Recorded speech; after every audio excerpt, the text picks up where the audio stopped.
All right, Cinzia, I'm going to address your fifth question. So, begins with a few with a bit of a background, some background statements. For several years in the USA, statues of Christopher Columbus have been destroyed or damaged.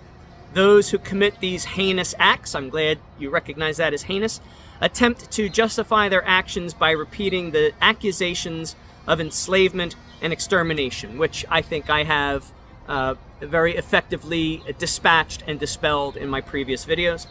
You were involved in the efforts to save the statue in Philadelphia. Can you tell us about that? So yes, so it really started with the Christopher Columbus Day municipal holiday. So, there's Columbus Day as a national holiday, which still exists, although President Biden enacted a contemporaneous Indigenous Peoples Day holiday on the same day. He didn't even, put it on a different day. Even though, number one, the tribal peoples of the Americas are not indigenous, and number two, even though there's already a multitude of holidays dedicated to the tribal peoples of the Americas, including the entire month of November, but no, they needed Christopher Columbus Day as well to have a second federal holiday. So there's the federal holiday, and then there can be state holidays, and then there can be municipal holidays. So each level of government can issue decrees declaring something a holiday. So Philadelphia had a Christopher Columbus Day, and this radical in Philadelphia, a guy who somehow passed the Pennsylvania bar, a fellow by the name of Michael Cord, who is a self-proclaimed Marxist and claims to be afraid of statues. He wrote a letter to Philadelphia City Council saying, hey, there really shouldn't be a Christopher Columbus Day in Philadelphia because Christopher Columbus was this bad guy and he did all this crap, and he repeated all of the lies that I've addressed in my previous videos.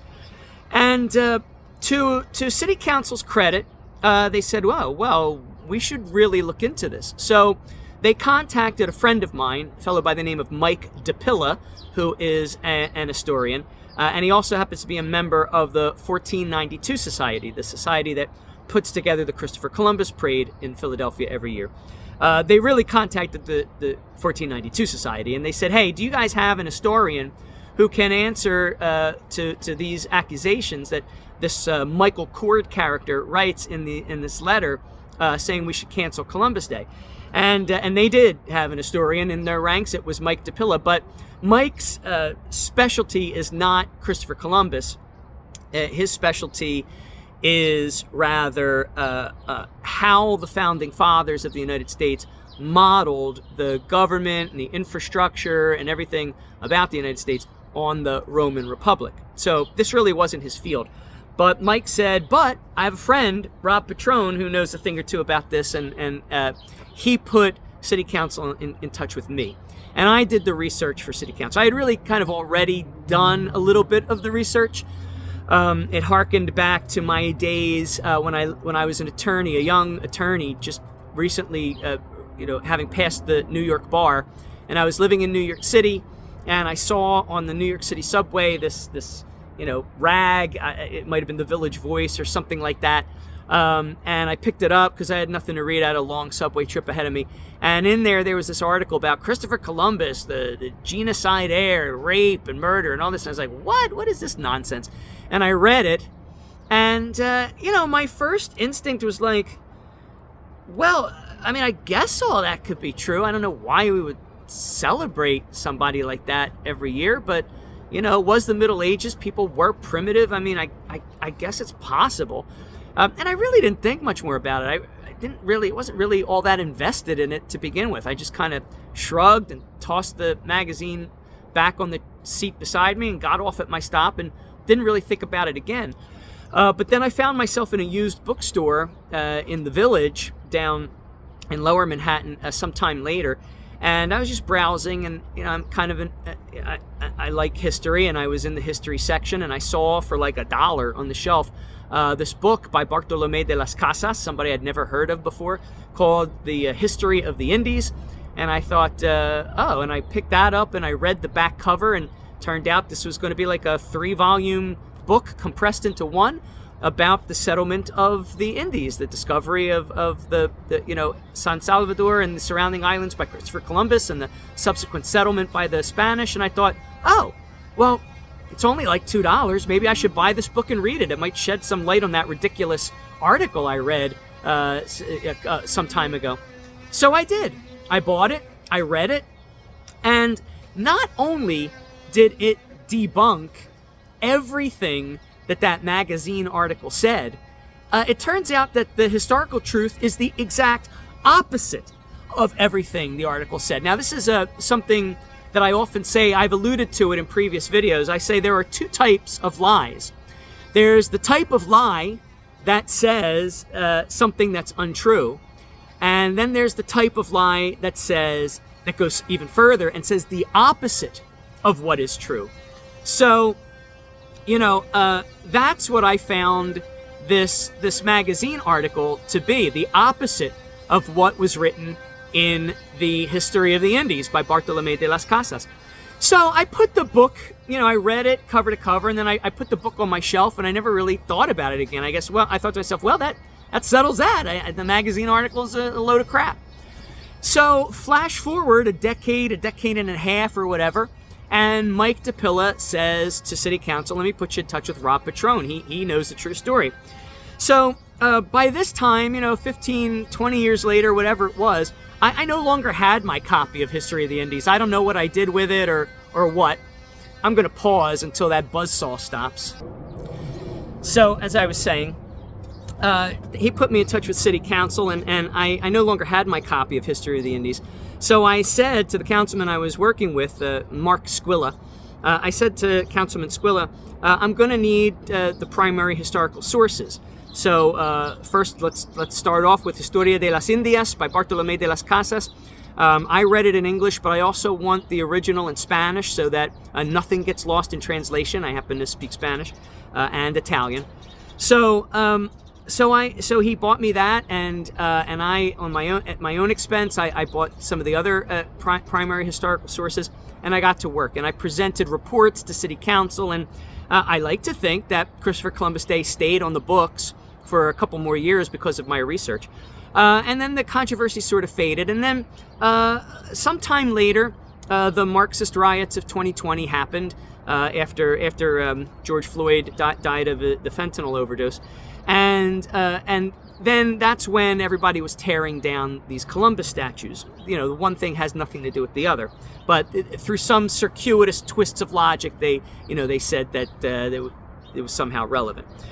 So everybody was up in arms about this, and they said, well, wait a minute, get that guy. Who was that guy a couple of years ago that did all the Columbus research for us about the Columbus Day holiday? Like, get him. Where is he? Thrust him back into the spotlight and have him address all of these ridiculous claims. So I did. I got back in front of people. I went on lecture circuits. I was telling people all of this. Radio Voice Italia gave me a radio segment, and once a week I was putting out a 30-minute radio program, just like the videos I made for you, Cinzia, where I would address all of these things in much greater detail. And I made 50 episodes. You can go to Radio Voice Italia's website. You can find them all in the archives. Cinzia, I will send you an email with the links to all of these 50 episodes and all of my other media appearances and all of my other writings on the topic, so that you have all of the information, and you have my permission to draw from everything I've produced about Christopher Columbus to write your 4,000-word article. I don't know how you're going to do that.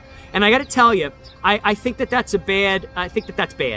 I don't think you should be trying to craft a 4,000-word article on this, because there are so many accusations that people make up about Christopher Columbus that you can't respond to them fully in 4,000 words. It's so, if you limit your response to 4,000 words, then it's too easy to tear down the truth with more lies. You need more verbiage to address the lies. So, good luck. I don't know what you're going to do. I would ask your editor to give you the opportunity to make this into a a weekly or a monthly article of 4,000 words each, and address each of these questions one by one in each article, much the way I did with the videos. But you got your work cut out for you, sister. I don't know how you're going to handle this.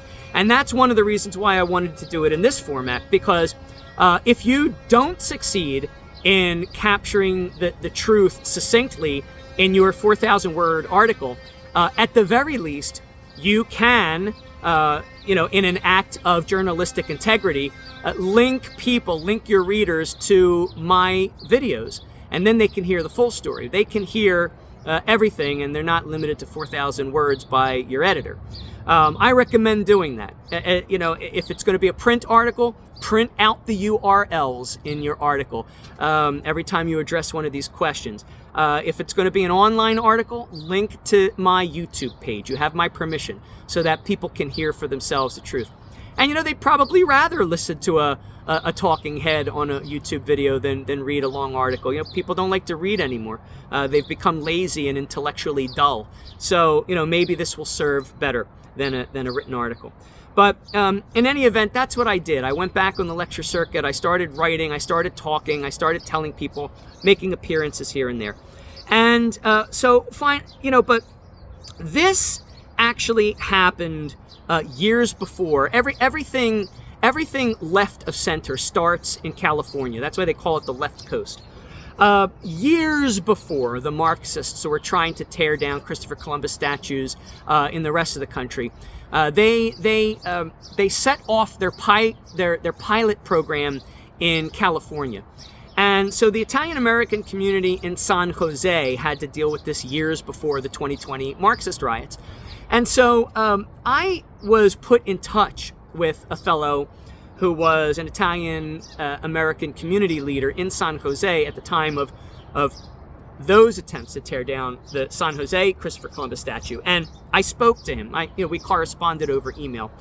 And he said to me, Robert, it's great that you've done all this research, you have all the facts, you know what you're talking about, but all the facts in the world aren't going to solve this problem because people just aren't interested in truth. He said, this is an exercise in political power. And Nietzsche, warned us about this. He said, as people reject God and therefore reject truth, it's not that they believe in nothing, they'll believe in anything. And the will to power is what ends up controlling. And that's what this fellow was saying. He was saying, it's just whoever can exercise more political power is the side that's going to come out on top here. And here in San Jose, the left has more political power. The Marxists have more political power than those of us who believe in truth and justice and the American way. And our Columbus statue came down, and we had all the facts too.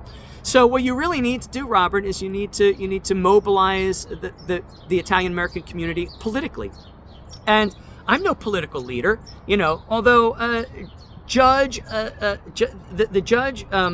who is in charge of COPOMAIO, the Conference of Presidents of Major Italian-American Organizations.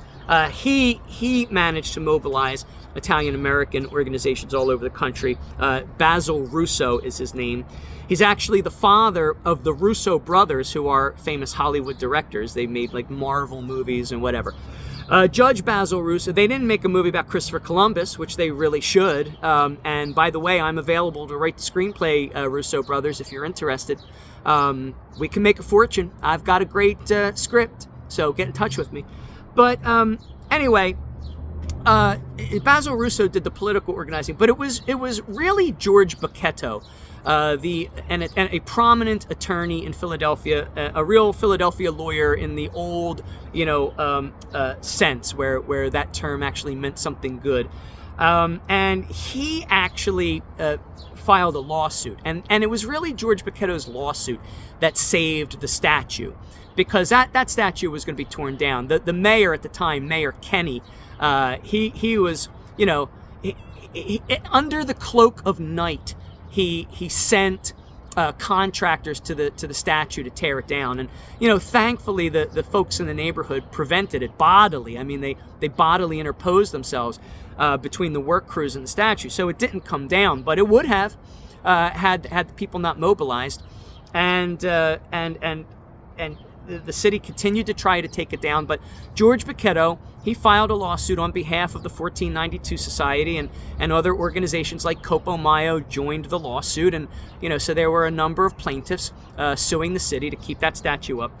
And George, he used me as his expert witness. I mean, I never had to testify, but, I filled out interrogatories, I guess you might say.